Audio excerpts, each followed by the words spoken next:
Shruti, doctors start earning usually very late, in their late 20s and early 30s, because their MSN fellowship takes few years, and they are friends as compared to their non-medical friends who have started earning early and investing also.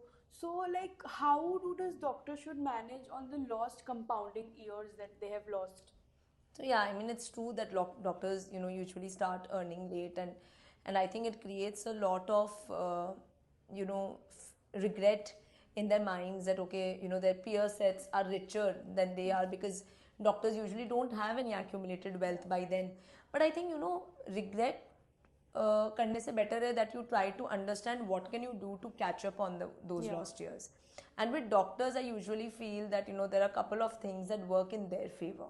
Number one is while doctors start earning late, usually their income curve is more vertical as compared to a non-medical professional who's working in a corporate. In 10 years of working, somebody in a corporate, the percentage hikes kind of become steadier, right? But for a doctor, because they've just started earning, usually in the first 5 to 7 years, they'll see a much faster growth in income. So that kind of income curve is vertical.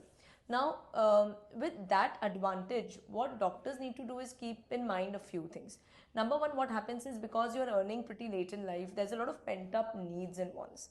So, for a lot of people, what happens is, the initial few paychecks are those that fund your first car, your first vacation, if you've gotten married, a lot of change in lifestyle, which is all good. But I think what you need to do is to catch up on those lost compounding years, you need to balance it out.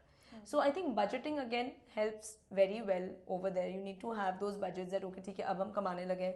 So what is it that I can spend on traveling every year? What is it that I spend on house expenses, living expenses, and how do I also start investing?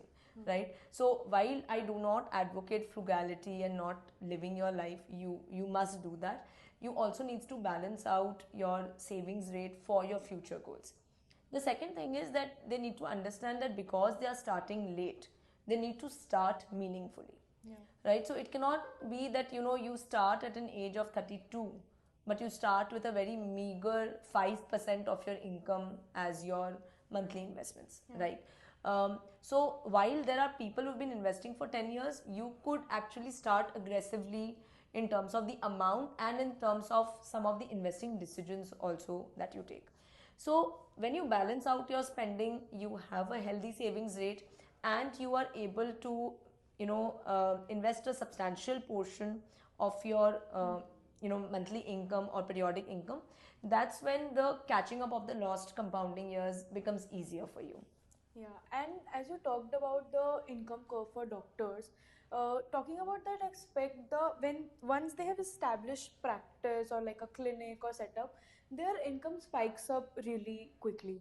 So how should they manage on that growth? Yeah, so for some doctors that will definitely happen, that you've set up a hospital or a clinic, or you found some kind of an opportunity that is helping you earn 2x 3x kind of income as you were doing last year. So I've also seen doctors, they do a lot of partnerships and they get associated with a lot of hospitals. So the income curve, like I said, is not linear. So I think, see, one of the things that doctors need to do is that as your income grows, your lifestyle also grows, and it should grow, right? But your investing also needs to grow. So what I've seen over the years is that while income grows, खर्चे बढ़ जाते हैं, आपकी savings investing बढ़ती है, but उस rate पे नहीं बढ़ती है. So if you were investing X amount earlier and your income has become double, your investing should become double to just maintain your savings rate. And if you are somebody who is focused on creating that corpus for yourself, then your savings rate itself should increase, which means that you'll have to invest more than double. Right? Now, I spoke about having that practice of building a net worth sheet in the past. I think that's an excellent way to kind of pursue this problem. Because net worth sheet में क्या होगा कि because you're writing all your assets, all your liabilities, over the years you'll be able to see that income तो बड़ी है मेरी, but have I really invested in assets to create that wealth also? And if you haven't done that over the few years, it will bring about a lot of behavioral change in you, a lot of discipline in you to start thinking about building that corpus. And the sooner you do this, it's better, because once you've already spent, let's say, 8-10 years of practicing, or working as a proper doctor, proper earning, but you have not done this part, then you have not just lost on those 7-8 years, but you've actually lost maybe 17-18 years of compounding. So that kind of impacts a lot of wealth creation for you.